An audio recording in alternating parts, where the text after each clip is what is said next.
Gwelwch yn dda? Wedi gwneud. Diolch. Dyna fo. Wedyn, ydy'n iawn I fi gychwyn felly, Steffano? Ie. OK. So, fel o'n i'n dweud, croeso mawr I bawb. Oedd yn hyfryd gweld cynifer o bobl wedi mynegu diddordeb mewn dod i'r gweithdy yma heddi. Achos beth dyn ni eisiau siarad amdano ydy sut I helpu'r diwydiant cyfieithu yng Nghymru drwy rhannu adnoddau cyfieithu gyda'n gilydd. A gydag ymddiheuriadau I Gymdeithas Pêl-droed Cymru am ddwyn I slogan nhw Cryfach gyda'n gilydd. Ond os mae'n wir am bêl-droedwyr, mae'n wir amdano ni fel pobl sydd â diddordeb yn y byd cyfieithu hefyd. Dyn ni fel arfer yn gweithio ar wahân, pawb yn ei gornel bach I hun, ond mae yna lefydd I gydweithio ac mi ydyn ni yn gryfach gyda'n gilydd. Felly, jyst I gyflwyno'n hun yn sydyn, mae'r rhan fwyaf ohonoch chi'n nabod I eisoes, ond Delyth Pris ydw I, a mi ydw I yn Beneth yr Uned Technolegau Iaith yn Canolfan Bedwyr Prifysgol Bangor. A y rheswm cyntaf am y gweithdy bach heddi ydy bod y Llywodraeth Cymru wedi gofyn I ni gynnal digwyddiad fel hyn mwyn ymgynghori gyda'r diwydiant cyfieithu, wel, rhan sy'n gweithio yn y sector cyhoeddus yn benna, I ni drafod rhannu adnoddau gyda'n gilydd a sut allwn ni wella cydweithio yn enwedig o ran rhannu cofion cyfieithu a peth eraill yn ymwneud â technoleg cyfieithu. Felly rwy'n dechrau gyda cyflwyniad bach byr iawn ar agenda a map ffordd ymlaen I ni, os gair sleid nesaf yn hyn. OK, felly, lle dyn ni wedi cyrraedd erbyn nawr? Nôl yn 2008, fe nathon ni ymchwil I weld beth oedd y sefyllfa'r diwydiant cyfieithu yng Nghymru pryd ni. Gafon ni grant gan Adran Economi Llywodraeth Cymru bryd hynny I wneud ymchwil i'r maes ac I annog cwmnïau I ddechrau defnyddio cofion cyfieithu achos ar y pryd oedd yna llai na 100% o'r diwydiant cyfieithu yn defnyddio unrhyw fath o dechnoleg cyfieithu. A pan o'n i'n mynd rownd yn siarad â chwmnïau ac yn gofyn ydych chi'n defnyddio cof cyfieithu, yr ateb o'n i'n cael yn amlach na pheidio oedd beth yw cof cyfieithu. Felly ni wedi dod yn bell iawn ers y dyddiau yna ac erbyn hyn mae bron y cyfan o'r diwydiant cyfieithu yn defnyddio cof cyfieithu yn benna ond math eraill o dechnolegau cyfieithu hefyd.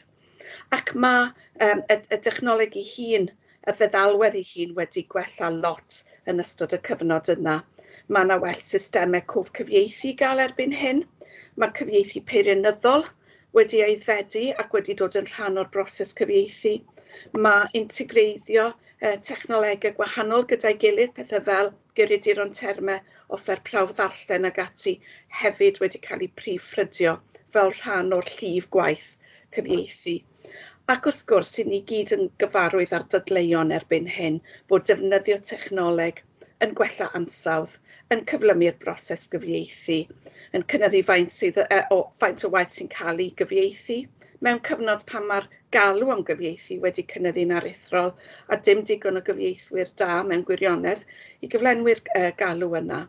Mae hefyd wedi helpu cadw prisiau'n rhesymol achos efallai byddai cyfieithwyr yn cwyno bod nhw'n cael eu talu ddigon, I ni hefyd yn gorfod cadw llygad ar werth am arian a'r ffaith os ydy'r gost yn mynd yn rhy ddrud, fydd pethau jyst ddim yn cael eu gyfieithu.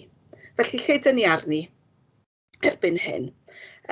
Mae yna lot o alw wedi bod, a lot o drafod wedi bod ers rhai blynyddoedd bellach am rannu cofion cyfieithu o leia yn y sector gyhoeddus. Mae'r sector breifat yn wahanol. Dych chi ddim yn disgwyl I gwmnïau preifat lle maen nhw yn berchen ar eu cyfieithiadau hunain I roi mantes I gystadleuwyr iddyn nhw. Efallai. Falle bod hwnna'n ddoi hun yn bwnc trafod, ond o leia o fewn y sector cyhoeddus lle mae arian cyhoeddus sy'n talu am y cyfieithu, mae hwn o bosib yn ffordd ymlaen I wella cydweithredu rhwng gwahanol asiantaethau a chyrff cyhoeddus. A mae yna ymdrechion wedi bod eisoes gan Lywodraeth Cymru I rannu o leia I cofio'n cyfieithu nhw, a fe welwch chi ddolen yn fanna. Gobeithio bod chi eisoes yn gyfarwydd ar cofio'n cyfieithu yna, ac yn gwneud defnydd ohonyn nhw rhai sydd yn cyfieithu mewn meysydd lle mae hyn yn berthnasol iddyn nhw. Maen nhw o leia wedi rhoi y mesurau deddfe a'i cyhoeddiadau dwyieithog nhw. Y pethau mae gennyn nhw hawlfraint drostyn nhw felly ar y wefan yna. Ac wrth gwrs, maen nhw a thrwydded Llywodraeth Agored. Mi fyddwch chi'n clywed mwy am drwyddedau a hawlfreintiau ag ati yn nes ymlaen y bore yma. Ond na, sori, dwi'n mynd I gorffen efo hyn, sori, eto, ond mi fydd hwn yn bwynt pwysig iawn wrth bod y drafodaeth yma'n mynd rhagddi beth yw'r drwydded sydd ar gael, ac wrth gwrs trwydded y Llywodraeth yw'r Llywodraeth Agored yma.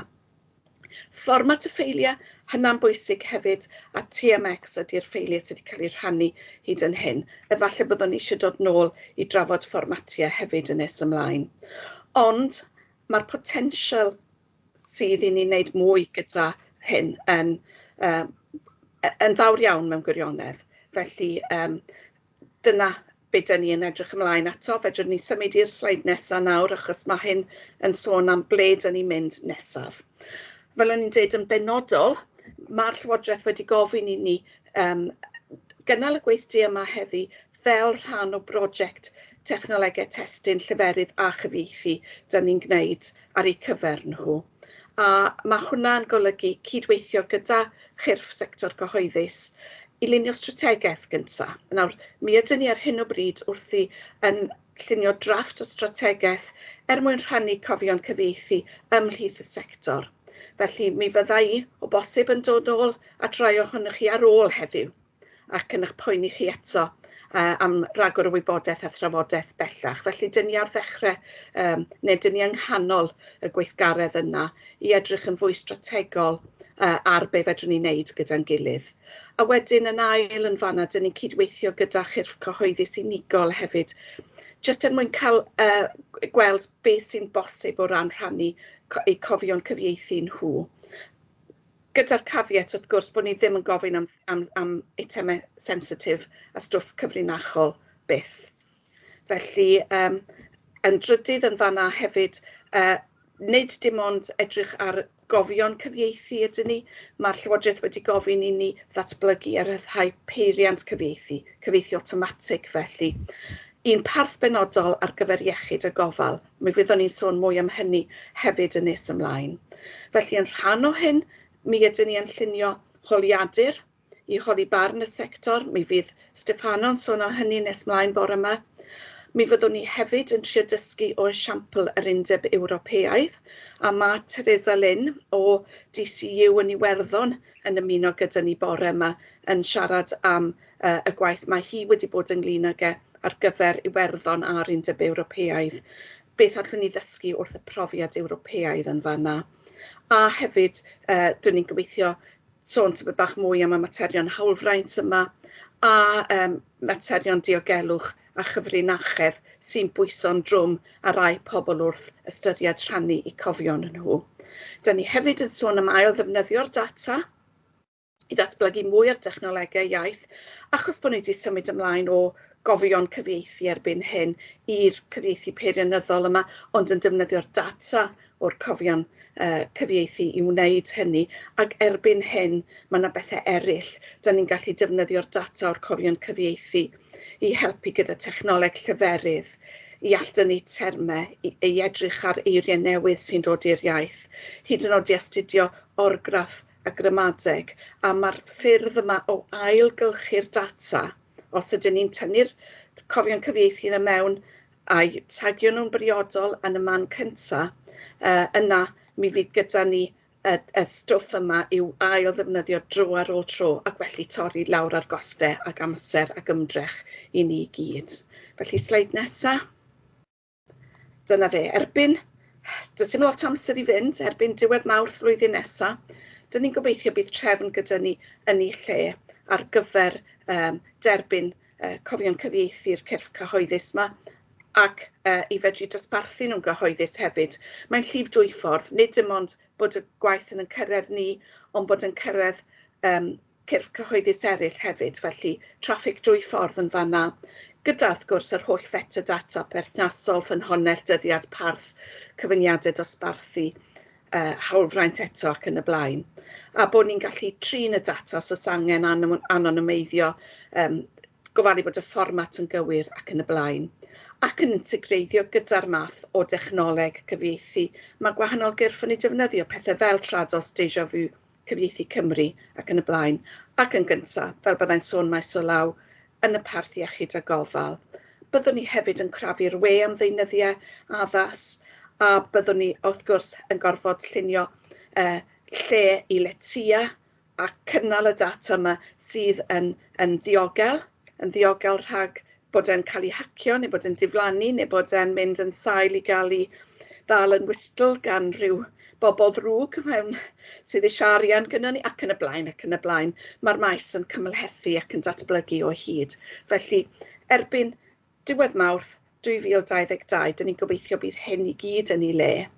Ac os gair sleid nesaf, y pwyntiau allweddol felly ni gofio mor bwysig ydy'r diwydiant cyfieithu yng Nghymru yn cefnogi dwyieithrwydd yn gyffredinol sydd yn mynd law yn llaw at tegwch a lles cymdeithasol a'n ffyniant economaidd ni, a bod yna le canolog i dechnoleg yn hyn i gyd.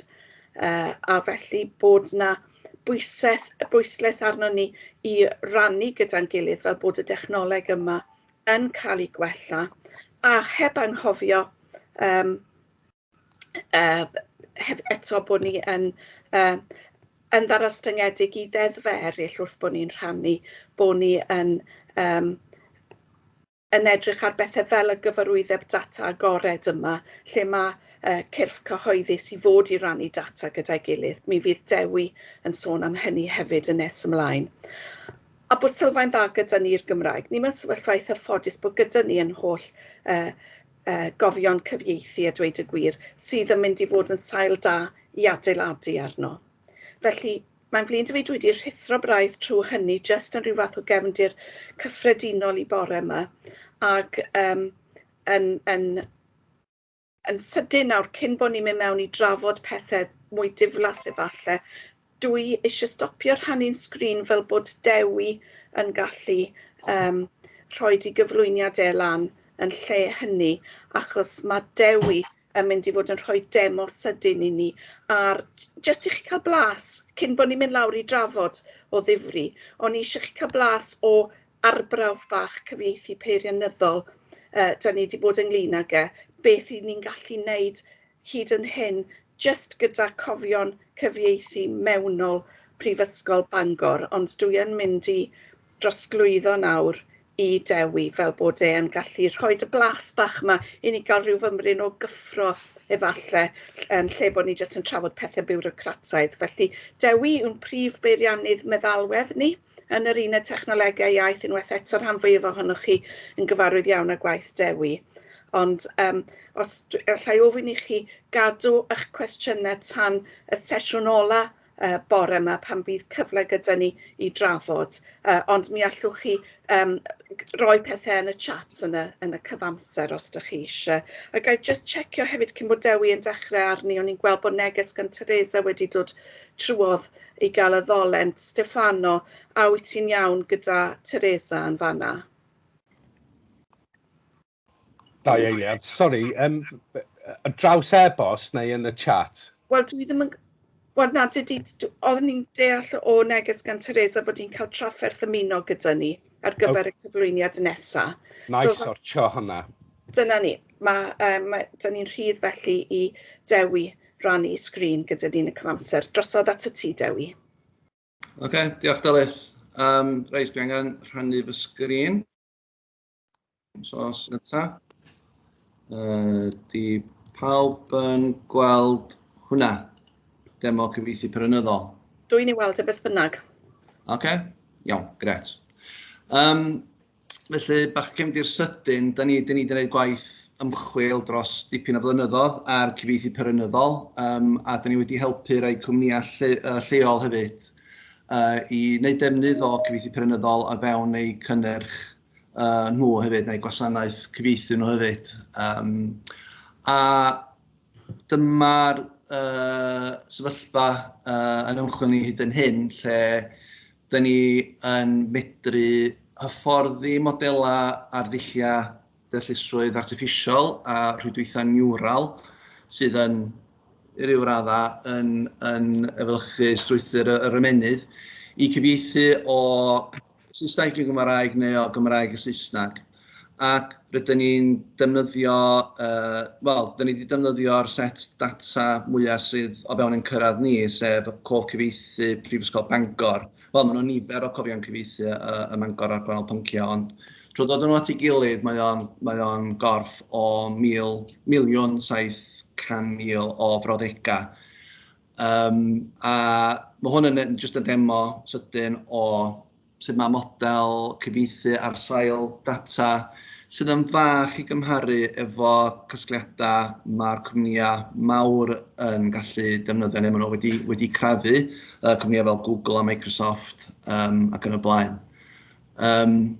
Ond y pwynt ydy fan hyn ydy o creu modelau cyfieithu efo data Prifysgol Bangor, mae o'n cyfieithu'n dda iawn ar gyfer dibenion Bangor ac mae o'n cyfieithu yn well na mae'r peiriannau masnachol mawr yn cyfieithu yn barod. Ond mae yna le i wella a mae yna le i cael mwy o ddata i gwella'r cyfieithiadau hefyd.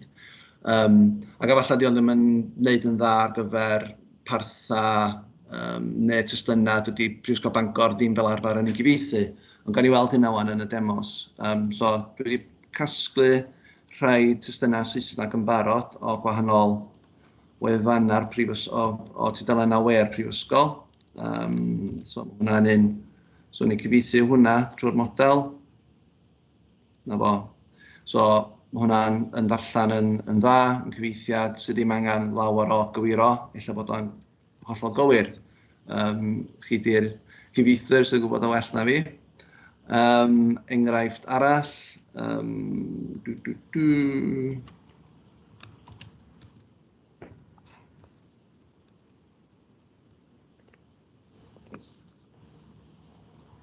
Mae dros 11,000 o fyfyrwyr, bla.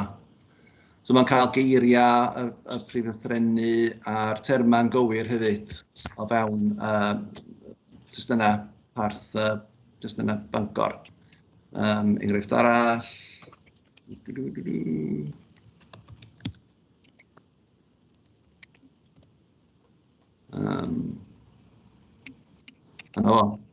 So mae wedi rhoi y ref fel fframwaith rhagoriaeth ymchwil ac yn y blaen. A mae'n cael strwythur yn dda. Felly mae'r pensaerniaeth o rhywbeth niwral yma yn mynd yn gynyddol fwy pwerus ynghylch sut maen nhw'n gallu dehongli ac ynhyrchu iaith a cyfieithiadau. Wedyn, testun sydd yn wahanol, mae hwn yn testun o erthygl newyddion heddiw yma yn y Guardian, sydd yn newyddion eitha cyffroes, bod nhw wedi medru trosglwyddo be mae rhywun yn ei feddwl i geiriau ar y sgrin, i frawddegau ar y sgrin. Felly, na i copio'r frawddeg yma.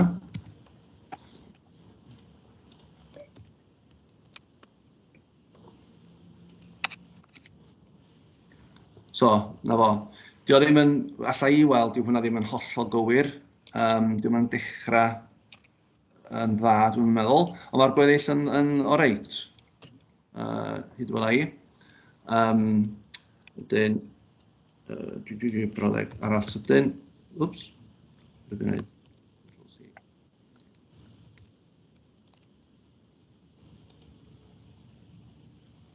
Na fo. So hwnna'n bron o bod yn dda ac yn chydig iawn o waith cywiro gan cyfieithydd mwyn i gyhoeddi fo bethau nhw angen cyfieithu testun fel yna.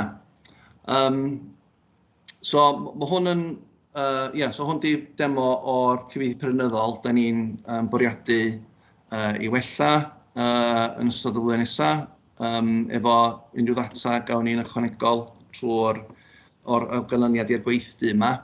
Mi fyddwn ni yn rhannu bob allbwn o'r gwaith yn agored hefyd, felly bydd unrhyw cwmni neu cyfieithiwr yn gallu gwneud defnydd o'r gwaith hefyd. Byddwn ni'n cadw perchnogaeth a rhwystro chi rhag defnyddio fo.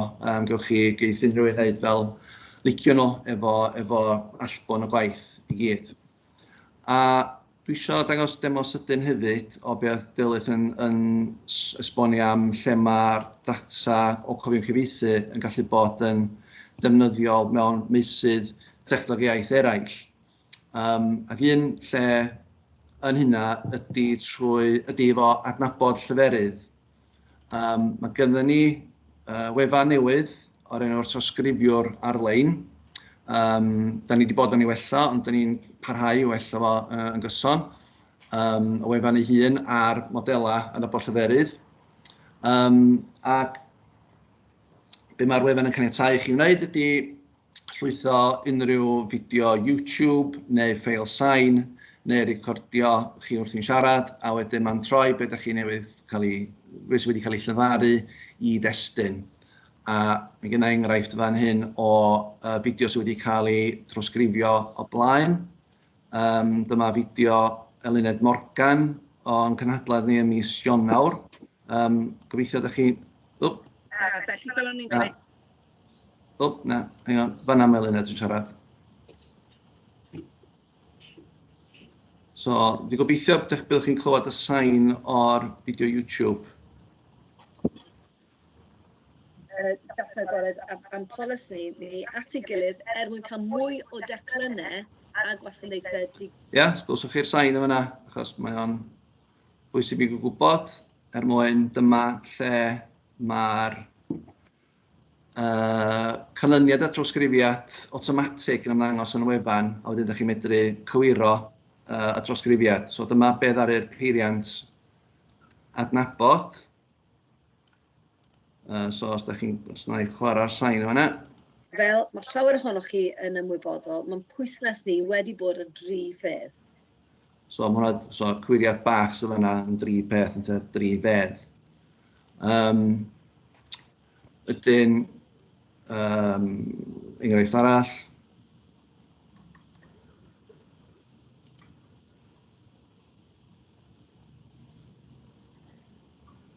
Come on.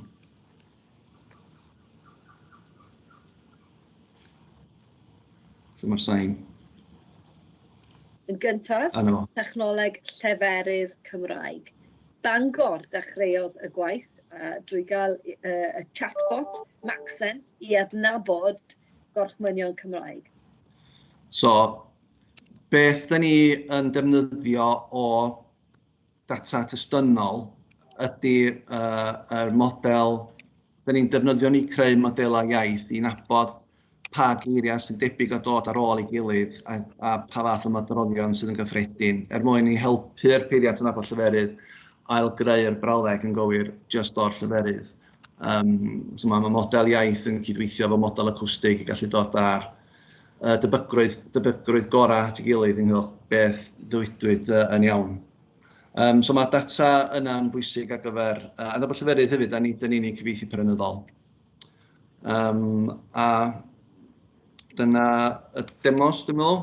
Dyna beth o'n i eisiau dangos fel demo, ond dwi'n hapus i gymryd cwestiynau, neu os rwy'n eisiau rhoi enghraifft neu rhywbeth trwy'r peiriant, na felly. Dwi'n meddwl, Dewi, beth fydda'n braf, fydda petai na rhywun eisiau cynnig brawddeg fer, i ni dim byd sydd yn ormod i deipio allan, jyst i gael cynnig ar y dechnoleg. Os fydda rhywun yn hoffi rhoi y llaw i fyny efallai, neu jyst galw allan, dwi'n meddwl bod gormod ohono ni gyda brawddeg o gynnig. Cofiwch ddadfudo'ch hunain gyntaf.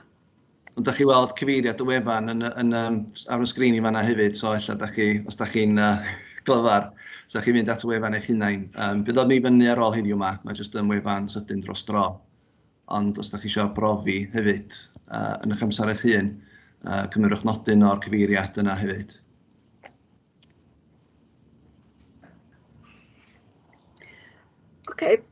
Os nag oes yna neb arall yn mynd i fod yn cynnig brawddeg gai, gynnig brawddeg i ti, Dewi. Iawn. Okay. The next speaker this morning will be Gareth Morlais from the Welsh Government.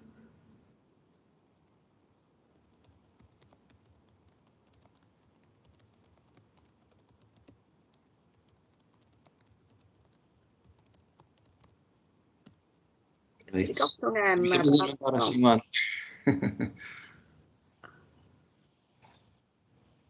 Oce, dwi'n siarad dath fro. Ie, ti sydd wedi gollwng M yn yr from. O ie? Gair ola.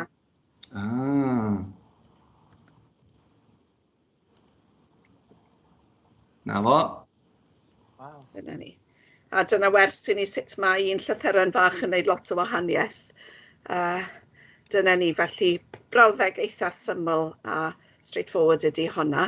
Ond mae hi hefyd yn helpu fi i gyflwyno'r siaradwr nesaf sydd gyda ni bore yma.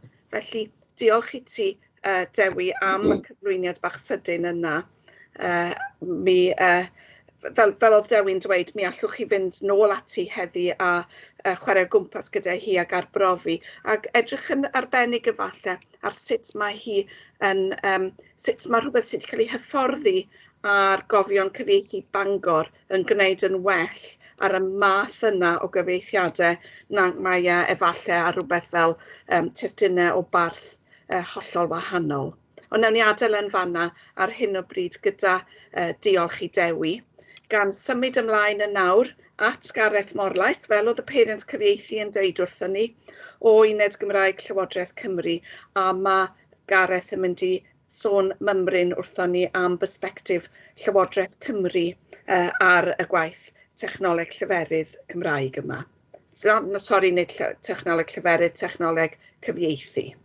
Diolch Gareth, drosodd at y ti. Diolch yn fawr. Steph, gyd i roed yn wynebu fyny yn lle y sleid na, os ti eisiau, mae hwnna'n ffain. Ond mae yna lot fwy o gyfieithu ar y tirwedd yn does, mae yna lot fwy o gyfieithu'n cael ei wneud dyddiau yma. Felly mae'r help a cyfrifiaduron yn gallu rhoi i ni yn allweddol yn dydi. Ac o'n i jyst yn meddwl am y 10 munud nesaf na i siarad am pethau fel sut mae cyfieithu gyda peiriannau wedi newid dros y blynyddoedd, neu jyst adlewyrchu'r hwnna, gweld bod mae yna newid mawr di bod. Na i sôn am sut mae meddalwedd cyfieithu a cofau yn cydweithio, ond dwi'n gwybod bod yna lot o bobl o fyd cyfieithu yma, mae yna rei sydd ddim. Na i sôn am be mae Llywodraeth Cymru wrthi'n gwneud ar hyn o bryd, a na i sôn am sut fedrwch chi helpu falle bod yn rhan o helpu gwella cyfieithu efo cymorth cyfrifiaduron. Ond os ydych chi'n meddwl am white hat, pan dechreuodd machine translation, rheolau oedd yn penderfynu sut oedd white hat yn cael ei gyfieithu i'r Gymraeg. Achos os ydych chi'n meddwl amdano fo, white hat, yr ansoddau'r enw ydy gwyn het. So mae yna reol rwle mewn rhyw iaith neu gilydd, falle Python neu un o'r sgriptiau fel yna, fydd yn deud, cyn i chi gyfieithu white hat i'r Gymraeg, mae chi switcho nhw. A yn lle cyfieithu white hat, da chi'n cyfieithu hat white, achos dyna un o'r nodweddion y Gymraeg. So mae yna reol yna sydd yn digwydd. Ar ôl switcho heina wedyn, mae'n dod allan fel het gwyn.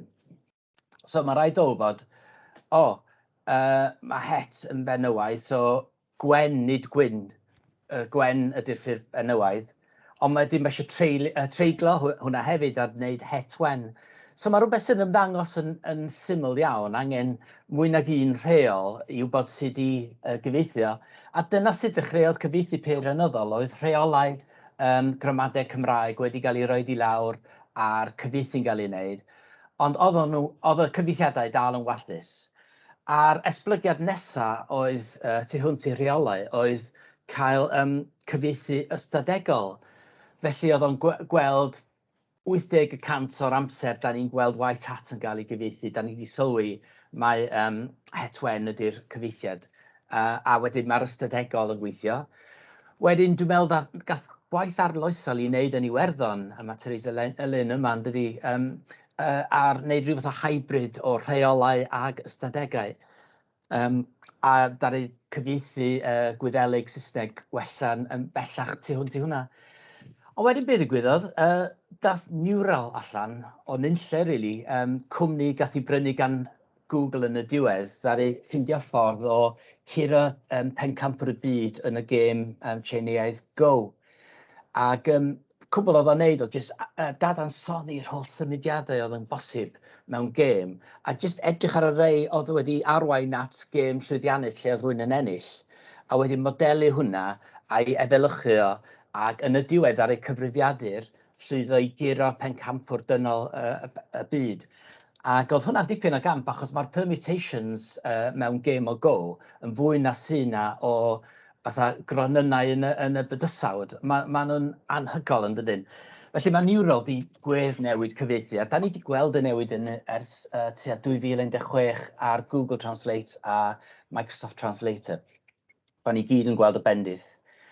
So fel syniodd Delyth, cof cyfieithu rheini ohonoch chi sydd ddim yn defnyddio nhw, rhyw dabl rili ydi o frawddegau mewn un iaith sydd wedi cael ei hollti. So dydyn ni Saesneg yn colofn 1 i lawr i un brawddeg, a wedyn yr ail golofn wedyn mae'r Gymraeg, a wedyn mae yna golofnau eraill sy'n sôn am fetadata fel dyma rhywbeth o bardd deddfwriaeth. Dyma rhywbeth sydd yn hawlfraint Prifysgol Bangor, neu dyma rhywbeth sydd yn dan drwydded agored a gall unrhyw un ei ddefnyddio. A mae'r metadata yna'n rili bwysig. Ond beth sy'n bwysig am y metadata y parth ydy bod o'n golygu geiriau amwys sydd gallu golygu mwy nag un peth. Da chi'n mynd i gael y cyfieithiad sy'n berthnasol i'r defnydd y dogfen da chi'n cyfieithu. A mae hwnna'n allweddol. A mae hwnna'n bwysig wrth i ni sôn am y cyfieithu peirianyddol parth sengl fel iechyd yn nes ymlaen. Wedyn i'r rheini ohonoch chi sydd ddim yn gyfieithwyr, mae y meddalwedd cyfieithu, be mae'n neud ydy, os da chi'n rhoi swmp o destun Saesneg i mewn, mae'n hollti'r brawddegau yn y golofn chwith. Wedyn mae'n mynd i chwilio yn y cof cyfieithu, mae'r cyfieithydd wedi llwytho i mewn, a fysa'r cyfieithydd mond yn llwytho'r pethau perthnasol. So os da chi'n gweithio ar ddogfen i wneud efo addysg, os da chi'n dod ar cofau i wneud ag addysg i mewn i fanna. A wedyn, os oes yna rhywbeth sy'n cyfateb neu yn agos ati yn Saesneg, a dyna rhywbeth da ni wedi cyfieithu o'r blaen, fydd yr ysgol yn agor am 9 o'r gloch. Ie, mae hwnna wedi cael ei gyfieithu o'r blaen. So mae o'n rhoi heina i mewn o fanna. Be gwch chi wedyn ydy golofn chwith yn llawn o Saesneg, y golofn yn frith efo lot o Gymraeg, ond falle fyna fylcha. A wedyn mae yna opsiwn yn rhan fwyaf o feddalwedd i chi jyst pwyso botwm a mae'r hyd yn digwydd, a wedyn mae cyfieithu peirianyddol yn gallu awgrymu, os di'r cyfieithydd isio, yn gallu awgrymu cyfieithiadau yn fanna a gallen nhw ôl-olygu. Ond beth sy'n bwysig ydy bod y ddogfen Gymraeg sydd wedi cael ei drosi ar Saesneg yn un mae'r cyfieithydd yn fodlon gyda. So rhywbeth i'ch helpu chi yn eich gwaith ydy'r meddalwedd cyfieithu ac ydy'r cofau cyfieithu yma. A mae hefyd yn bwysig i ddweud bod rhaid i'r cofau yma fod yn pethau fedrwch chi ymddiried yn nhw. Hynny yw bod yna bobl sy'n dall yr iaith Gymraeg sydd wedi bod yn gyfrifol am eu awduro nhw. Neu fedrwch chi llygru system reit sydyn os nad ydy hwnna'n wir. Os da chi enghraifft yn cymryd pethau sydd wedi cael ei gyfieithu efo Google Translate ac yn defnyddio heina fel cof cyfieithu, mae yna rhywbeth o loop sy'n mynd yn ôl lle does da ddim gwellhad yn digwydd nag oes, a mae'r walla yn mynd i ymddangos o hyd. Ond mae'r ôl-olygu yna'n hanfodol o bwysig rili, a dyna sydd yn golygu bod y testun terfynol yn gywir. O'n i eisiau sôn wedyn am cynllun gweithredu technoleg Cymraeg, sef y gwaith mae Llywodraeth Cymru yn wneud. Y themau rili ydy soniodd Dewi nath o ddangos y gwaith lleferydd yma. Mae lleferydd os da chi eisiau dyblu defnydd dyddiol o'r Gymraeg efo 2050, mae haid i chi roi y dyfeisiadau yn dilo bobl rili, fel bod nhw'n gallu mwynhau defnyddio'r Gymraeg ar eu ffonau ac ar eu pethau fel yna. A mae un o'r pethau dwi wedi sylwi pan mae'r mab yn chwilio ar y we rwan, diolch yn teipio, mae'n siarad. Ac os nad yw'r peiriant yn dall Cymraeg, yna da ni'n mynd i fod yn stuck. So mae'r gwaith mae Bangor yn wneud ar dechnoleg lleferydd yn rili bwysig. So lleferydd di'r gyntaf. Yr ail ydy'r cyfieithu, a dyma da ni sôn am heddiw, a'r trydydd ydy'r AI, neu dealltwriaeth artiffisial sgwrsiol yma. A da ni'n gweithio hwnna. A drosodd fe gyd, rili, mae'r ddelfryd yma, os oes yna arian cyhoeddus yn cael ei defnyddio i wario ar y datblygiadau seilwaith fel hyn, mae'n bwysig bod yr datblygiadau yna ar gael ei bawb yn hau yn defnyddio. Felly mae'r trwydded agored, mae Bangor, Prifysgol Caerdydd a'r a lot o bobl eraill yn yr ariannu yn rili allweddol, achos mae'n golygu, os di rwy'n eisiau defnyddio rhywbeth, neu addasu o, neu gwellad, neu beth fel yna, sy'n rhaid fynd yn ôl i ofyn, mae'r drwydded yn deud, ie, gewch chi, ffwrdd â chi, boys, gewch chi ddefnyddio hwnna. A dwi'n meddwl bod hwnna'n defnydd doeth o arian cyhoeddus. A y grantiau da ni wedi rhoi eleni, felly mae Prifysgol Bangor yn gweithio ar, nhw sydd wedi cael y mwyaf bres, weithio ar y gwaith cyfieithu yma eleni, a hefyd dal i datblygu Macsen i chatbot nhw, maen nhw dal i weithio ar wella cywirdeb y trawsgrifiwr, a hefyd yn datblygu lleisiau Cymraeg newydd, hefyd lleisiau artificial text-to-speech newydd. Mae hwnna'n reit gyffroes. Wedyn mae Prifysgol Caerdydd eleni, mae Ysgol Gyfrifiadureg yn cydweithio efo Ysgol y Gymraeg ar beiriant crynhoi testun Cymraeg yn awtomatig. Mae hwnna'n gyffroes, a da ni'n gallu rhagweld defnydd i hwnna lawr y lein. Falle wrth i bobl dallt gist cyfarfodydd yn awtomatig. Hynny yw, os da chi jyst eisiau crynhoad bach yn Saesneg o beth ddudwydd yn Gymraeg, mae'r peiriant crynhoi yna'n mynd i fod yn rili handi. A wedyn mae Llyfrgell Genedlaethol yn gweithio ar fapio Cymraeg ac ar ddata ac yn defnyddio enwau safonol Comisiynydd y Gymraeg ac yn rhoi nhw mewn i Wikidata fel bod bobl sy'n sôn am lefydd yng Nghymru yn fwy debygol o ddefnyddio'r ffurfiau sydd wedi cael eu cymrydwyo. A fydden nhw'n gallu arddangos ar fapiau a bethau fel yma. Wedyn, so mae agored yn egwyddor rili bwysig i ni, a mae'r grantiau yna'n gyffroes. A mae We Are Service Works, Carl Morris a bobl fel yna yn gweithio ar y mapiau yna hefyd, ac yn cael bobl i wirfoddoli, i wella OpenStreetMap yr hyn yn Gymraeg. Achos be dwi eisiau, os dwi eisiau mynd i gig, ddim bod fi digon ifanc i mynd i gig, ond os dwi eisiau gweld lle mae gigs yn digwydd yn dre, dwi eisiau gweld ar map Cymraeg, efo neuadd y dre yn Gymraeg, a dwi eisiau gweld y wybodaeth i gyd yn Gymraeg, dwi'n eisiau mynd i Google Maps a weld yn Saesneg. Felly, pam da ni yn gofyn am eich help chi heddiw, really? A mae rhai ohonoch chi'n gyfieithwyr, mae rhai ohonoch chi gyda diddordeb. Wel, be fysa neis, da ni'n meddwl, ydy, os am sens fel mae rwan, mae yna 26 o gynghorau sir i gyd yn cyfieithu pethau fel the recycling will be collected on Tuesday. A faint o weithiau sy'n angen cyfieithu hwnna i'r Gymraeg. Ond i fydda fo'n greit os fysa pawb yn gallu mynd ato fo a jyst rhoi hwnna o'r cof i mewn i'r peiriant cyfieithu fel bod ddim angen i rywun mynd yn laferus i gyfieithu hwnna bob tro mae yn ymddangos. Felly mae rhannu hwnna yn mynd i fod yn allweddol. A so mae rhannu'r cofau'n golygu bod yna fwy o ddewis gan gyfieithwyr a mwy o ddewis gennych chi i fynd a llwytho mwy o bethau fel bod yna mwy o fuzzy matches a bethau yn ymddangos pan da chi'n cyfieithu dogfenna. So dyna un peth.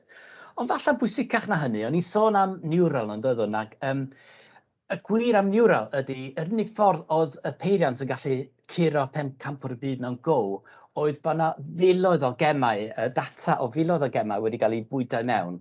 A dyna sy'n angen rili, mwyn gwella cyfieithiadau Cymraeg, mae angen miloedd o brawddegau Cymraeg wedi cyfieithu'n greunus i mewn i hyfforddi'r system fel bod y cyfieithu peirianyddol yn gwella ac yn lot yn well.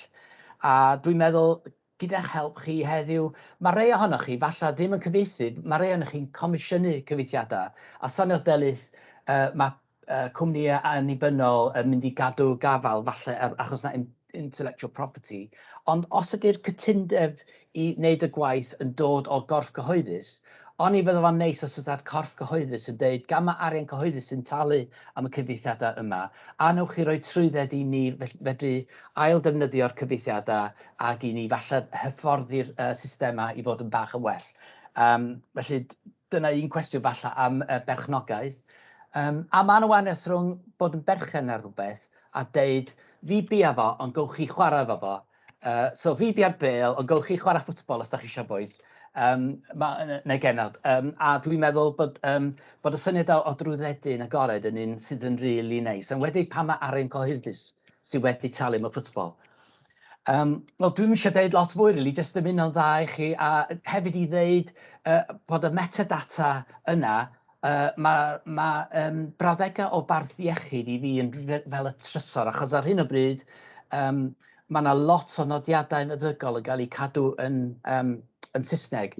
A dwi'n eisiau'r sefyllfa lle mae yna bydwragedd yn mynd i gymunedau Cymraeg, lle mae'r bydwraig yn siarad Cymraeg a'r rhiant newydd yn siarad Cymraeg, ac am bod y nodiadau yn y free text field yn gorfod bod yn Saesneg, maen nhw'n naturiol yn troi Saesneg gael y sgwrs. Dwi ddim eisiau hwnna ddigwydd. Dwi eisiau i bobl gallu teipio'n Gymraeg yn nodiadau felly, a bod yna sicrwydd neu o leia mwy o sicrwydd na sy'n na rwan, bod yna well gist translation yn cael ei ddeud i'r bobl, a bod fflagiau mawr i wneud efo alergedd a pethau sydd i wneud efo peryglu bywyd yn amlwg yn y systemau hyn. Ond mae rhaid ni gaffael systema sy'n gallu delio hefo'r free text fields dwyieithog yna o'r cychwyn, really, neu fydd bobl ddim yn cael defnyddio nhw. A mae hwnna'n hyd yn oed yn mwy urgent efo cleifion efo dementia. Da ni'n misio i'r sgyrsiau yna gorfod digwydd yn Saesneg, achos di o ddim yn deg, a di o ddim yn bosib weithiau. Felly dwi'n dymuno dda i ddim yn Brifysgol Bangor ac i chi hefyd, achos dwi'n meddwl bod ni gyd ar yn elwa o'r ffaith bod gennym ni fwy o ddewis o gofio'n cyfieithu os ydym ni'n rhannu nhw gyda'n gilydd. Diolch yn fawr iawn. Diolch i ti, Gareth, yn fanna am roi y persbectif y llywodraeth i ni. A i ni gael gweld gyda'n gilydd, dwi'n gobeithio bod ni mewn cyfnod eitha cyffroes yn fan hyn. Mae'n gyfnod cyffroes, mae'n dechrau cyfnod newydd gyda technolegau niwral i ni symud ymlaen a gwneud cymebreision i'r Gymraeg.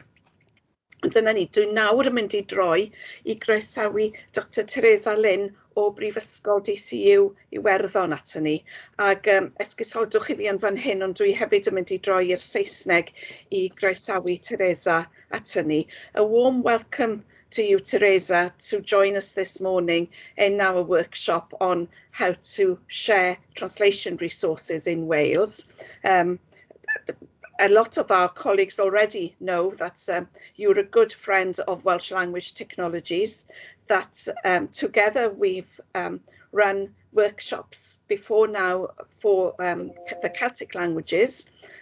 Both of us have been interested not just in Welsh and Irish, but our other Celtic colleagues as well. So we've run some workshops for Gaelic and Breton as well. So we do have a track record in this field, but I think you, more than me and more than us at Bangor, have been involved in the European scene, because Irish, as we know, is an official European language and a language in the European Union. And we're especially interested this morning in hearing what you have to tell us about your recent work with translation technology and translation memories in Europe. So I think now Stefano is going to stop sharing and you're able to share your screen with us, Teresa. And you need to unmute yourself as well.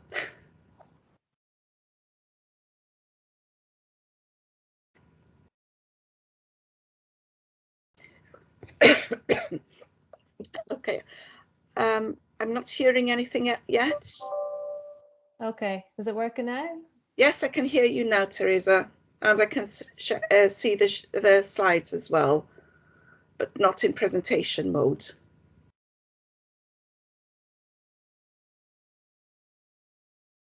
No, you're muted again, Teresa.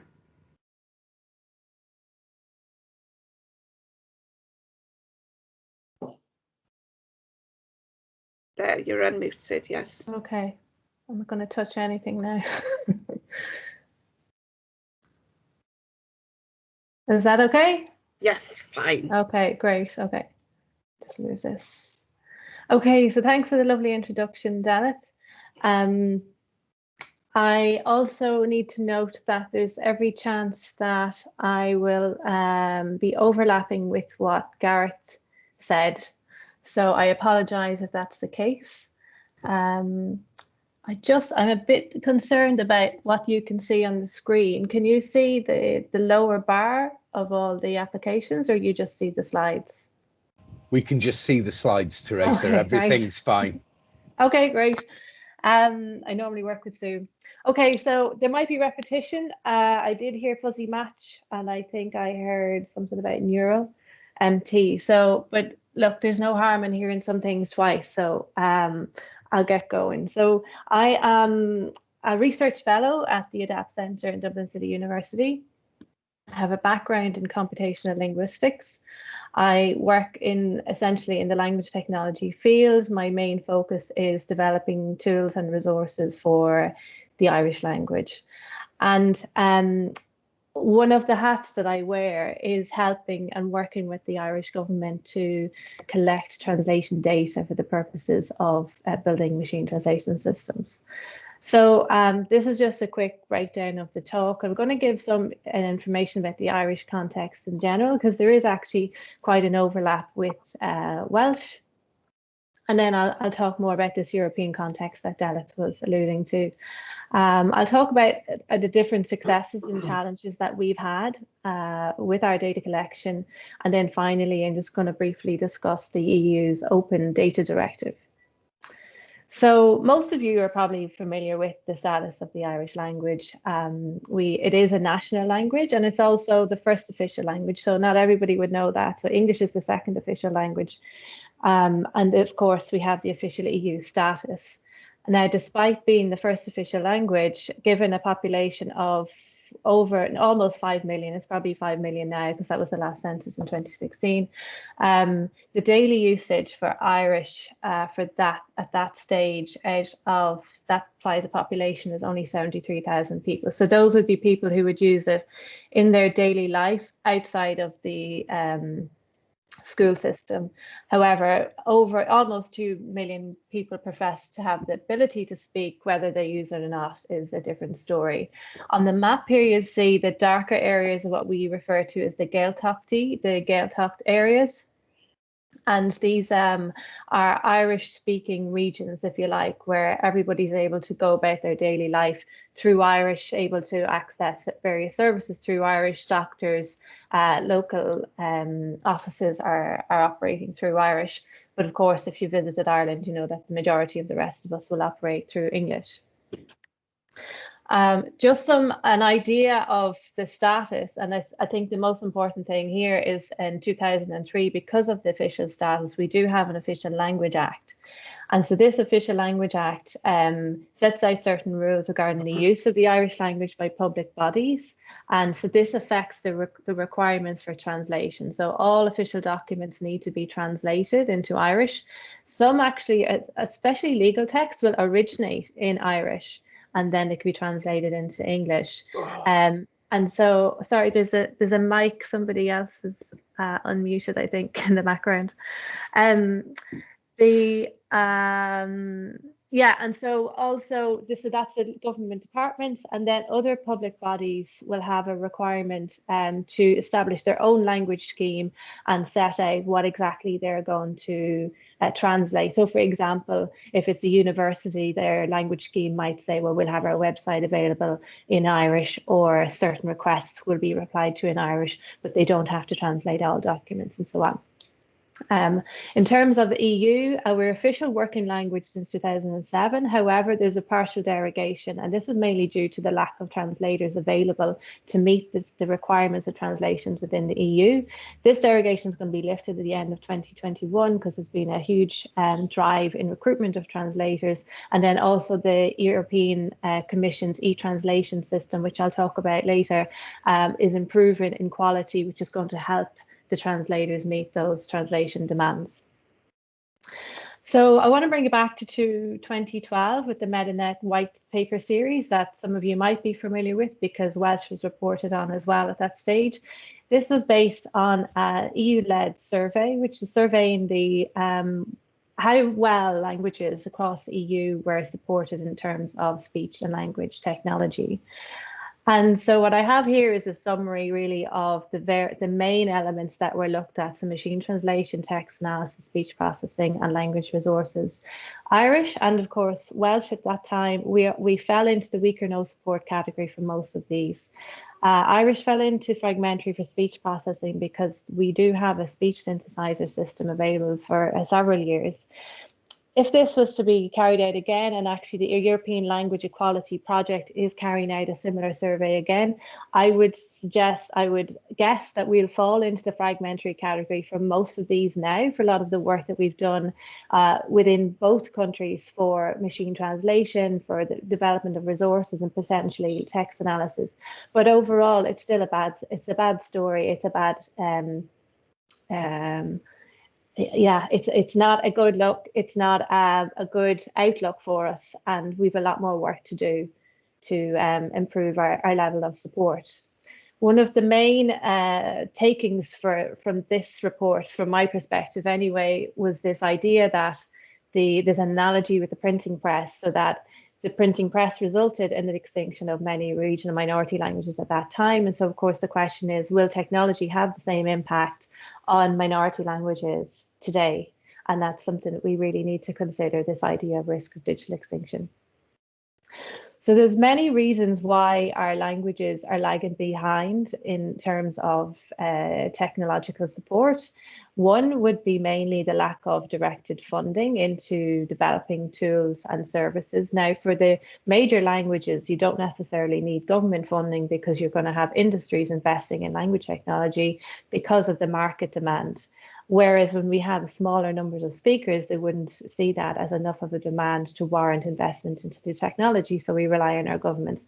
But if there's no dedicated strand of funding and strategy for this, this is where we lag behind. On top of that, we would have, if there's not a dedicated approach to training the right people, we don't have the right people available with the skills. There's actually quite a niche set of skills required to have computer science background and linguistics and a good knowledge of the language.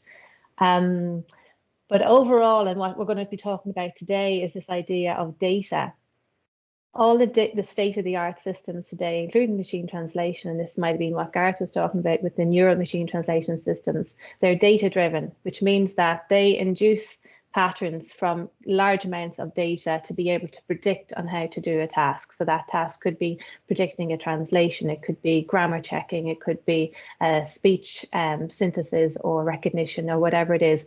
All of these systems rely on a huge amount of data. If that data is not available, then the system is substandard. And this is where we're at with our minority languages. So, for example, in the ADAPT Centre, we do a lot of work on various speech and language technologies for a number of different languages, but most of these are well resourced. So those researchers are able to start looking at advancing the state-of-the-art systems because they have the data sets to work with. Where we're working with the Irish language, we don't have such a luxury, and where we're still at is collecting the data in terms of machine translation, trying to look for parallel translation data, or annotating other data to make AI language technology systems that might be able to parse through a system and understand the content of a certain text. And so the tools that we've developed in this machine translation is not too bad, but other tools were really only about 80% accuracy, 70% accuracy, because we just don't have the data yet to be able to provide tools that would be usable and reliable by the public. Now, in terms of machine translation, I don't know what it's like in Wales, but for Irish, there has been a bad reputation for machine translation, and there's a lot of wariness amongst translators due to incidents in the past and reports in the past. So, for example, these two official signs that should not have gone up. The first one, baby changer, actually translates there as a room where to exchange your baby. And the second one, the welcome to Houston Station, is actually saying, let's welcome Houston Station. I mean, that's the Department of Transport should not be providing this type of substandard translation publicly. Now, there are two main issues here. Firstly, there's an abuse of free online systems. So knowing fine well that these guys don't have a machine translation system at hand, they were using Google Translate, and Bing didn't have Irish at that stage. So Google Translate, free online systems or any sort of machine translation system is not supposed to replace a translator and should always be post-edited by a professional translator. So this is one big issue here, is the abuse of systems, and also the overestimation of an open domain system. Google Translate would be known as open domain because it's been trained on large amounts of different domain, different genre, types of content. And the idea is that you should be able to come along and put anything in there. If it's a passage from Harry Potter, if it's a recipe, if it's an email, then that's an open system. But those open domain systems don't work so well for the minority language systems. The minority language systems need to be tuned exactly to the type of domain that we're going to be working with. So I want to just give you a brief summary of a pilot study that we did in 2015, which sort of set us on this path of working with machine translation for Irish. So we had some meetings with the Department of the Gaeltacht, that's our Irish government department, who are responsible for Irish language affairs. And in that meeting, basically, we suggested this idea, proposed the idea of building a machine translation system to see, you know, could we build one? How good could it be? And it was really a research project because nobody had done this before. The department could see the potential for cost savings, and they could also see the potential for investing in this area of translation technology or machine translation. And for us, it was our opportunity to do the first line of research into machine translation, because we were going to be able to access the data from the translators in the Department of the Gaeltacht. So we built the system, we called it the Tapador system. We built the system based on some data that was available freely online, not a whole lot, and then we tuned it to the data that we were provided by the Department of the Gaeltacht. So the translators handed over their TMX files, and we used that to tune the system. Now that system, we integrated the machine translation system, and this might be what Gareth was talking about. If you have, this is a translator workbench, and so this is called Trada Studio. Basically, the translator will go through each sentence, and at each sentence option, it will look into, first of all, the translation memory tool and see, have I translated this before or something similar? And if it's something similar, you call it a fuzzy match. So up there at the top, you'll see a yellow box, 71%. This means that something similar was translated in the past. You have an option at that stage to edit that something similar, or the machine translation, the AT, which is automated translation, that system will also suggest something to you. And in some cases, especially when there's a fuzzy match, the machine translation system will do much better, and the translator will opt to use that. So the idea is, if you integrate it, there's no need to move into another window, and it makes this whole workflow much more seamless. Now, the success of that system, and it was quite successful, and we extended the project by another year, and the system is still there now, available for use by the translators. The success is based on the sharing ethos within the departments. We're very lucky to be working with translators who are open to working with us and sharing the data. The department shared the data with us. We developed the MT engine that led to greater productivity within the translator's workflow, reduced translation costs overall, and then increased bilingual content that could then be put back into the engine to improve the engine, and so on. And so this is essentially where the success lies. Okay, so in terms of the EU context, around that same time, so that was 2015, 2016, we were invited to join the European Language Resource Coordination. The aims of the European Language Resource Coordination is to improve the quality of the e-translation system that's available for use by the translators at the European Commission, and it's also available for use by people in public administration across Europe. So I know, I'm fully aware that this is not going to apply to you guys in Wales, but what I want to do is just give you an overview of how we operate together and how collecting data will improve our machine translation system. It doesn't matter if it's the European one or your own one. So the funding body behind the European Language Resource Coordination was the Connecting Europe Facility programme. This year it's changed into a Digital Europe programme, but essentially the CEF Telecom, which is the telecommunications strand of this funding, was where the funding came to improve this e-translation system, and the ELRC was built around this. And the idea is that it's about coordinating all the member states and the data from across public administration across Europe to improve each translation system for their relative languages. So The LRC essentially, the primary goal is to collect the language resources, and these language resources could be parallel data. We do collect monolingual data too, because, well, in the past, at least with the statistical machine translation before neural, you did use the monolingual data to build a language model. Even though the neural systems don't use monolingual data, there are new the new state-of-the-art systems are trying to create synthetic data through monolingual data. So essentially, monolingual is useful, translated data is useful, terminologies, dictionaries, and so on. Also, the LRC is trying to identify the various needs in public services across all member states. And more importantly, engaging with the public sector through the identification of language resources, provides technical or legal help, and act as an observatory. So there's an ELRC language portal, so a database essentially where people are encouraged to submit their data, upload any files that they have, and that data then is relayed to the engineers who are building the e-translation system at the Commission. And the way this is done is that there's 2 representatives from each country. So one that will have a technical representative, so that's me, and then Dr. Aidan McCormick from the Department of Gaeltacht at the moment is the public administration representative. So the idea of having the 2 is one who fully understands the workings of this system and the challenges, and then the other person would be the contact who would have some sort of influence over the other public bodies, because usually when you come in from a university looking for data from a government department, you might not be taken too seriously, but you need to have this coordinated effort.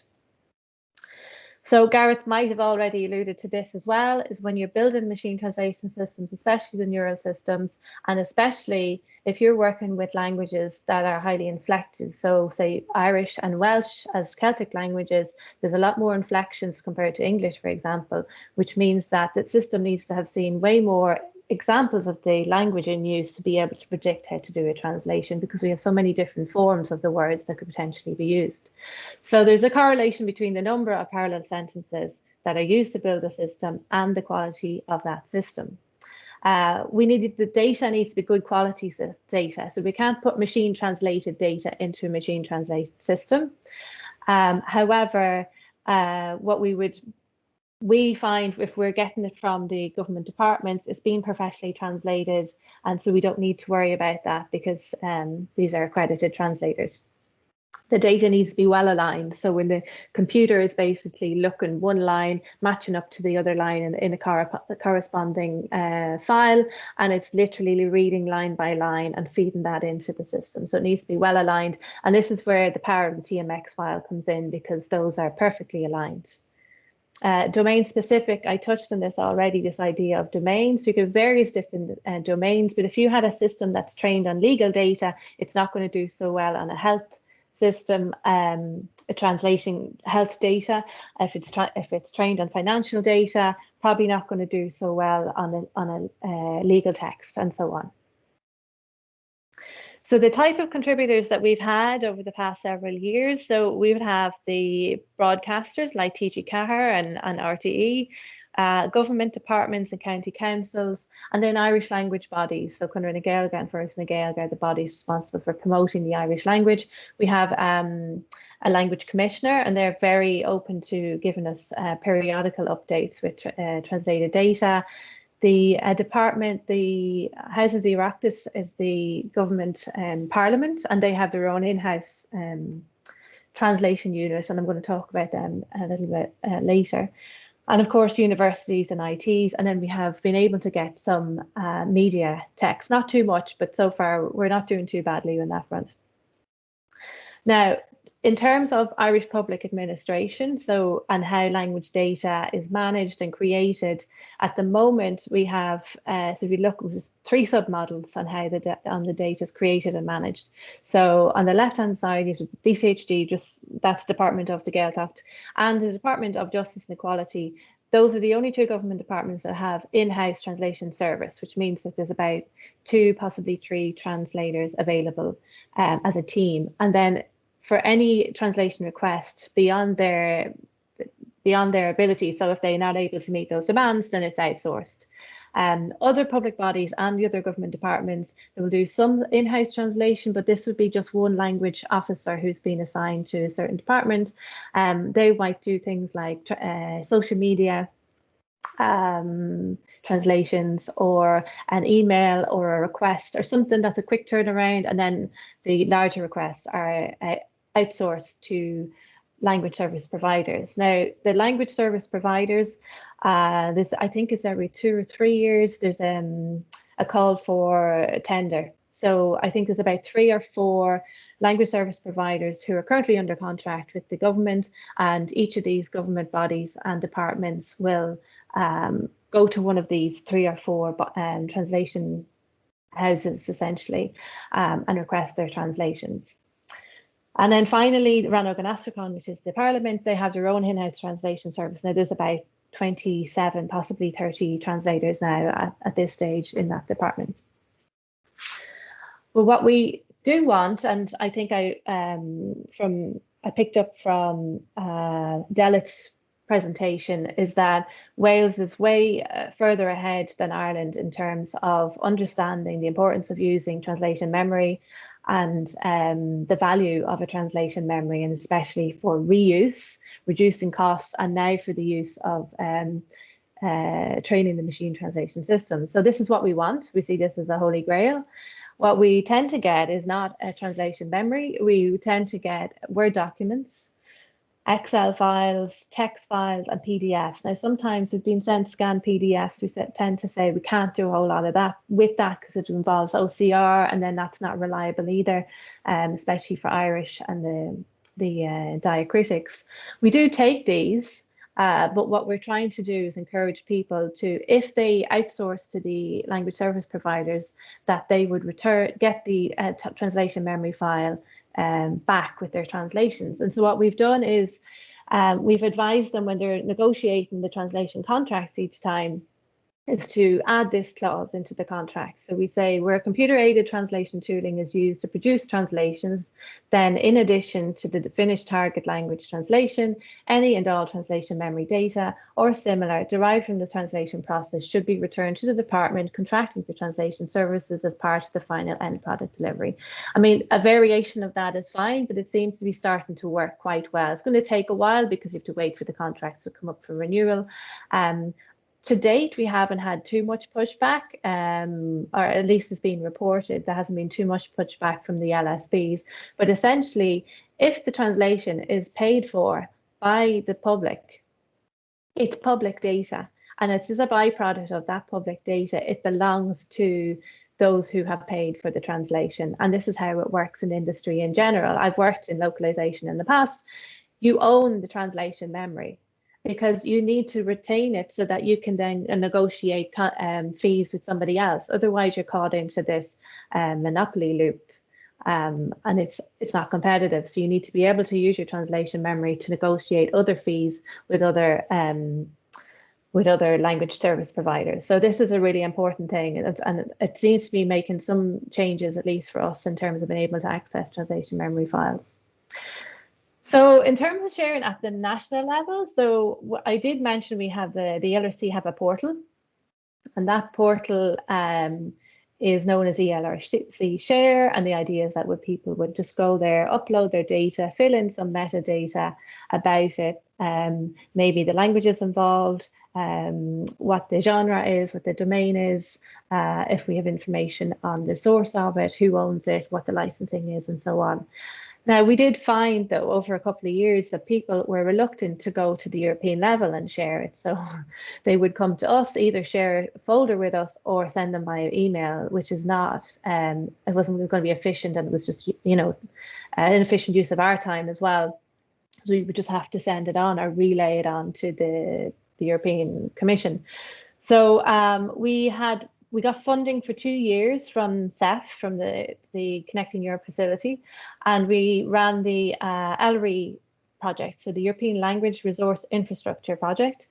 4 countries are part of this: Spain, France, Portugal, and Ireland. And each country created a portal called a National Relay Station. So the idea was that as a national-based portal, it was going to be managed locally. The data was uploaded there. There was various levels of sharing. If somebody just wanted to share just for research purposes, that's fine. If you wanted to share just among government bodies, that's fine. And if you left it as open data, then it would be relayed on to the European Commission. So the idea was that essentially we were benefiting from, at the national level, having more data to build our MT systems, and then we'd relay it on to Europe where possible, and then the European Commission were going to benefit too. It also has a nice little processing tool whereby if people upload Excel files, PDFs, or Word documents, even as a batch upload, the user is given a TMX file, an automatically generated TMX file in return. So this is sort of the carrot incentive for people to share their data. The benefits of this, I guess, is that it's accessible for people working in public administration. And if it's public administration only, they were happy enough because it meant that you weren't going to get translation companies coming along trying to access various files. We've data sharing restrictions, of course, that I mentioned. The data is passed on to the EU Open Data Portal eventually, if licensing permits, and then the data is in the public domain. So the access then is available from other public bodies. So for example, the way we would have sold it to would be, say, if you're in a university, you're doing the same translations over and over again. You know that the other 5 universities in Ireland are doing the same types of translations. It was a way for them to share their TMX files or their translated documents and so on. So there was quite a nice uptake on the use of the portal. The other CEF-funded project that we are still, it's come to an end now in a couple of months, the principal project. This has been also focused on data collection, but focused on the domain of e-justice and e-procurement. And so I mentioned the Houses of the Oireachtas, which is the Parliament translation house in Ireland, the Department of Justice and Equality. So these would both focus on e-justice. And then First na Gaeilge and the University of Ireland in Galway. All of these guys contributed their data, but they were also given a bespoke machine translation system that would assess how useful that data sharing would be, and their translators are now currently using those MT systems. And so the idea is that they share their data. It's pooled with data that we've already collected from the ELRC, but their data is used to tune the system to their specific domains, and then they have a translation system available to them. Now, looking forward, so we have the status quo on the left, which I went through. Now, the idea is that what the Department of the Gaeltacht want to implement is this idea of a shared translation service, so that all government departments would submit translation requests through one central shared translation service. And from there, and this is where the data, they'll be accessing the national portal. So all of those TMXs will be available. From there, there'll be centralized outsourcing and management of translation data, or there might be some in-house translation within the SDS. And then the rest remains the same for the other public bodies and the Parliament Translation Department. Okay, so quickly go through the data collection successes and challenges in Ireland. So successes basically relied upon certain factors, and I'm talking about successes compared to some other European countries who, it's ironically we would find, because we would meet every 6 months to discuss experiences or findings. And sometimes we felt that because we were a small country, it was actually easier for us to find the data that was there, whereas, for example, those working in Italy found it really difficult to actually get into the various organisations and find the data that they needed. There was a lot of bureaucracy. We didn't actually face that in Ireland. So being a small country, there was less public bodies to deal with and organisations to reach out to. Being an official bilingual society meant that that official status meant that text needed to be translated, and so it was there. We knew it was there. It was just a case of actually finding it. We have a dedicated government department who looks after the Irish language affairs, so that obviously helped us too, to have the backing of them whenever we went to various bodies to look for the data. And we also have a dedicated terminology committee and a database that's kept up to date. There is a positive disposition towards the Irish language for anybody who's working in that area, because they have decided, they've actively chosen to continue choosing to work with the Irish language instead of defaulting to working with the English language. So this helps. People want to help, and it's not always possible to help. Might be finding it difficult to get permission to share data, but the willingness is there. Of course, in the Irish context, I know compared to Wales, we do have the EU support, and this is really important now when it comes to the Open Data Directive, which I'm going to talk to you about briefly.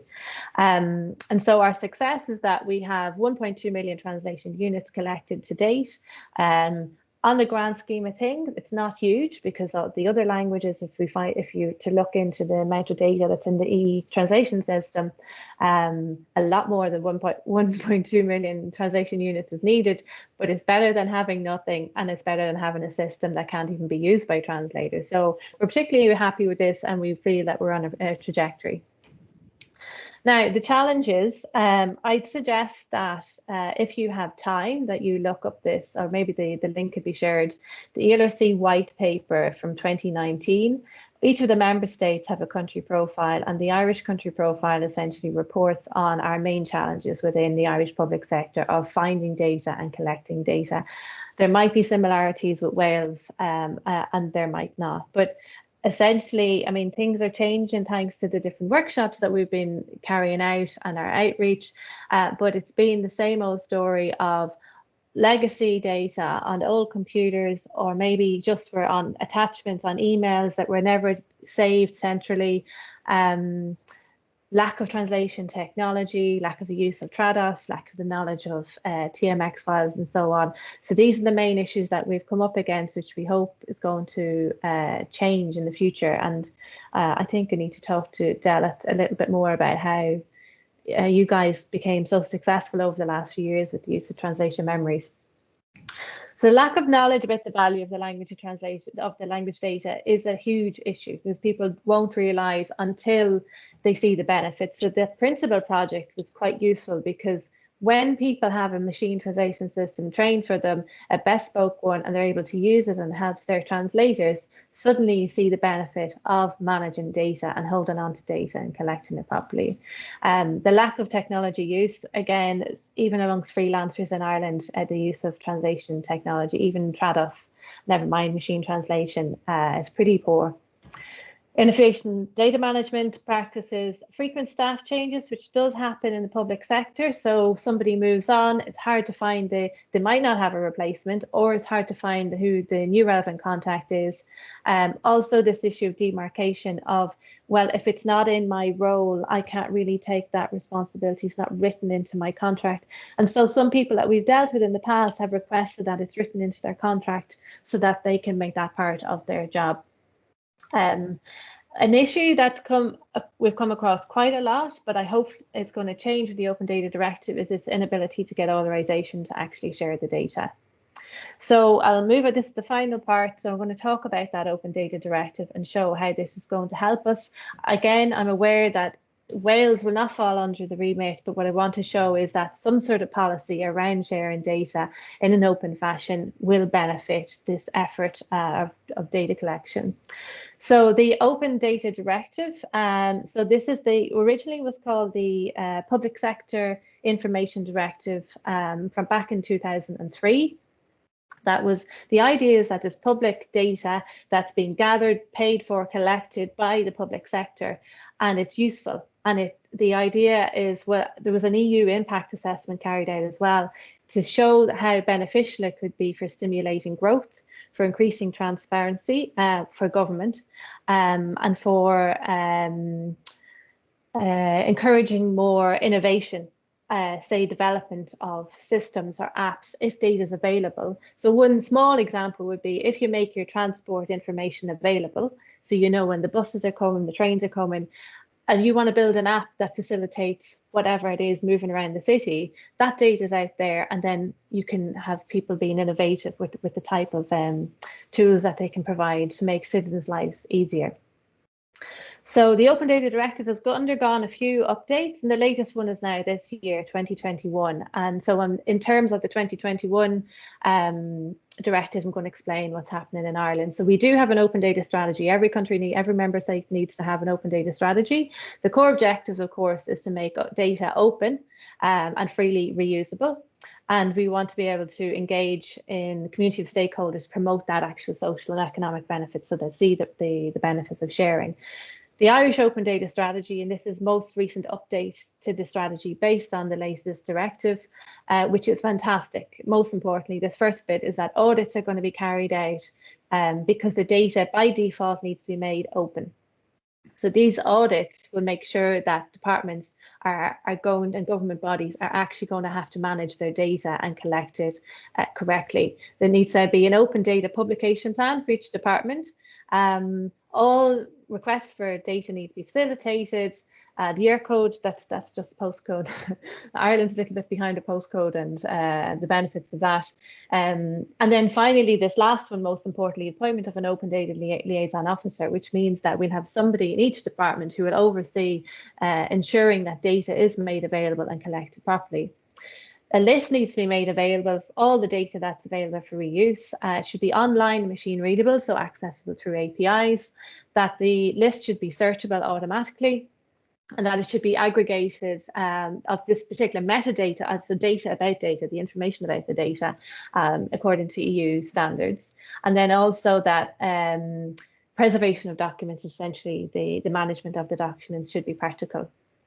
If a data request comes in, they have 20 days to process that, or if it's a complex situation, 40 days. It still doesn't matter. It's still better than where we're at when we've been waiting maybe several months to get data from people. And also, if it's refused, then they need to explain the grounds for refusal, and at some stages, the Information Commissioner could get involved, and it could result in a fine. Again, this is really good news for us. The technical service framework for this is basically audits, cataloguing, preparation, a publication plan, and data maintenance. Also hosting, managing the data. And the idea is that the open data portal will be updated. So we have an Irish open data portal, and then there's the EU open data portal. And then they're providing consultancy advice and support for any departments who are struggling to meet that. So for us overall, I just want to say that this is all good news, and it will really be a game changer for our data collection efforts. Okay, so finally, I just want to go back over a few takeaway messages. Essentially, translation technology is here to help.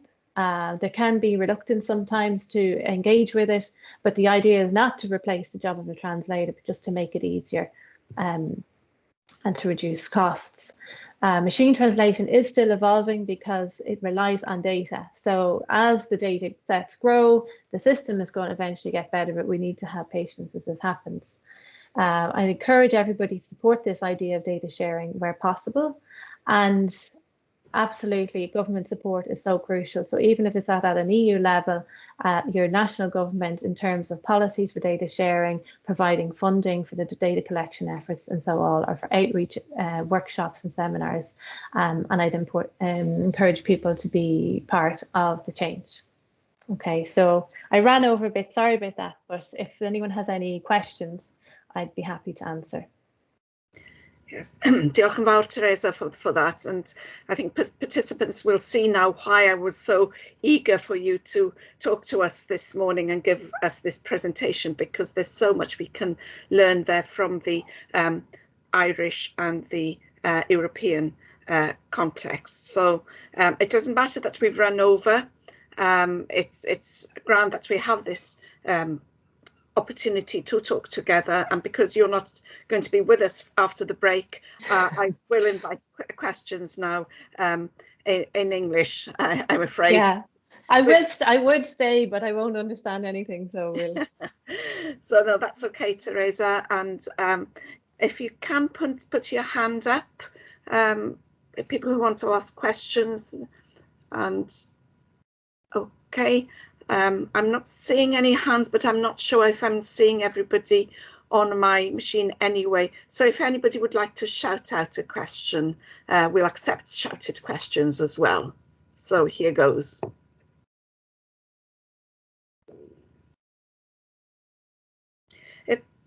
Or while other people think of questions, there is one that I'd like to ask you, Teresa, and it's about anonymisation of data, because I know this is something that people in Wales are concerned about, that should some sensitive data be inadvertently given in a translation memory, and we'll try and have an automation anonymisation method to deal with it.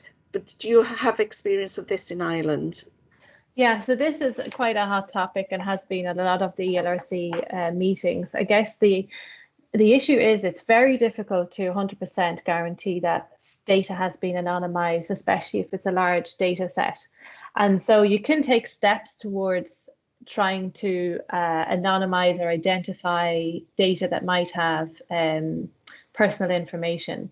For the NRS, for the National Relay Station, so that portal that we have where when it's uploaded, it generates an automatic TMX file, we actually do run it through a very rudimentary check where it's looking for named entities. So it's looking for names, it's looking for addresses, it's looking for error codes and so on. And it'll flag it. We're not doing the anonymisation, but it'll flag it. And if we come across something that we think is personal data or sensitive data, then we'll send it back and say, we want you to check this. We're not going to send it on to Europe. And we did talk to the Open Data Unit about this. And for open data in general, they provide anonymisation services at a small fee. So this is the approach within Ireland. And I guess that fee then is negotiable for whatever reason under, if you can justify it in a department. I think the idea is that if data is managed properly, and so, for example, if you have annual reports collected somewhere, if you have, I don't know, public announcements, that type of data, if that's all collected correctly and labelled and the metadata is there, then you would say, for sure, I know there's nothing personal in here because the nature of this data will not have personal information. If there's data that could potentially have personal information, keep that separately and then go through the process of requesting anonymisation. If it's possible. I'm not sure how it's going to be in Wales, but in Ireland we have two options: either come to us through the NRS, and actually the ELRC provide anonymisation too for a small fee, and then so did the Open Data Unit. So it's not been overlooked. Like, it's definitely something that we need to be careful with ourselves. We're managing data and it's important. But with the Open Data Directive, they're saying that by default data is open as long as it doesn't contain personal information. So it's not saying that all data is open, it's considering this fact that some data can't be, especially if it's medical records, health records, or if it's even from the Department of Justice. You know, you might not have data that would be, but I think it comes down to the management of the data, and those working with the data should know how to divide personal and non, or potentially sensitive. Yeah. Diolch, Teresa. That's very useful for us in Wales to know. And Griff will be demonstrating anonymisation of data later on this morning. So does anybody else have a question? Oes cwestiwn arall? I don't. Oh yes, there is a hand up there. That's David Bullock. David, just gen ti gwestiwn. Was it?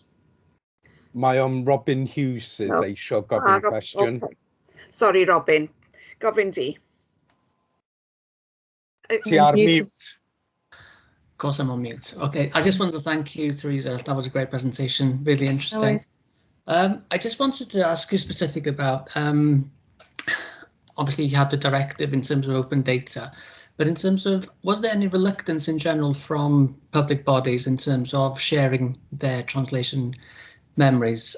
Just to give you some context, I'm head of Welsh translation at Cardiff University. I absolutely 100% agree that data sharing has to be the way forward. There's no doubt about that. But in terms of sharing our own data, I'd be very happy to do so. But I don't know if it's 100% accurate in every aspect. Has there been any kind of response similar to that from public bodies in Ireland? In terms of the concern about the quality of the translations? Yeah. Yeah, we came across that quite a few times because there's almost a paralyzing fear in the Irish language world that you could get something wrong, you didn't have the right genitive case form, or you didn't use the right verb, whatever it is. Now the problem, it's not necessarily a problem for machine translation. It might be a problem if you were reusing that TMX in the future, if the translator wasn't looking out for it. But in machine translation, it's not a problem because it works on statistics. The errors are drowned out by all the correct translations. So the probabilities are lower to reuse that. You know, if there was an incorrect form or an incorrect verb being used, it won't be chosen as an option because of the likelihood. So it's based on statistic and probabilities. So we call that drowning out noise in the neural machine translation world. So, but yeah, a lot of people in Ireland had the same reluctance. We were like, it doesn't matter who, I mean, you wouldn't, if you thought all the translations were carried out by some student and none of it was good and none of it was reliable, yeah, we probably wouldn't want it. But if you were concerned about a couple of paragraphs or, you know, it's drowned out, so it's not a problem. That's great, thank you. Oes yna gwestiwn arall? A Steffano, wyt ti'n gweld dwylo i fyny nag ydw i falle'n gweld ar yn sgrin i? Na, dwi ddim yn gweld dim byd ar y funud. Os mae pobl eisiau gofyn cwestiwn, jyst rhoi eich llaw i fyny. Mae o ar top y sgrin. Mae o fel wyneb hefo llaw sydd yn dweud helo. Neb? Okay. If there aren't any more questions now, then we will move to a break. And diolch yn fawr to Teresa once again for joining us this morning.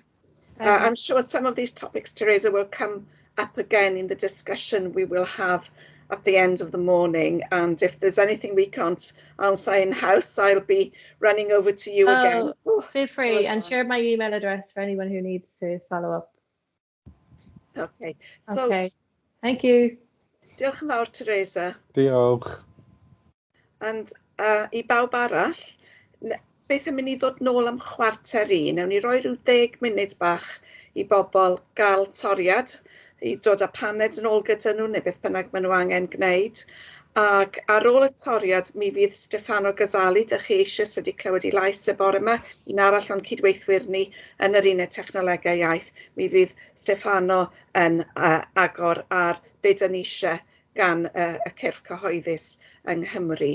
Ac fe newn ni fyrhau bob sesiwn i wneud yn saff bod ni yn gorffen yn dwt erbyn hanner dydd yr un fath. Felly dyna ni, dewch nôl ato ni erbyn chwarter i. Gai jyst gofyn i Griff, os da chi ddal yna, fedri di stopio'r recordiad i fi a na i gofyn i chi dechrau ar ôl y brec. Iawn, dim problem. Diolch yn fawr iawn.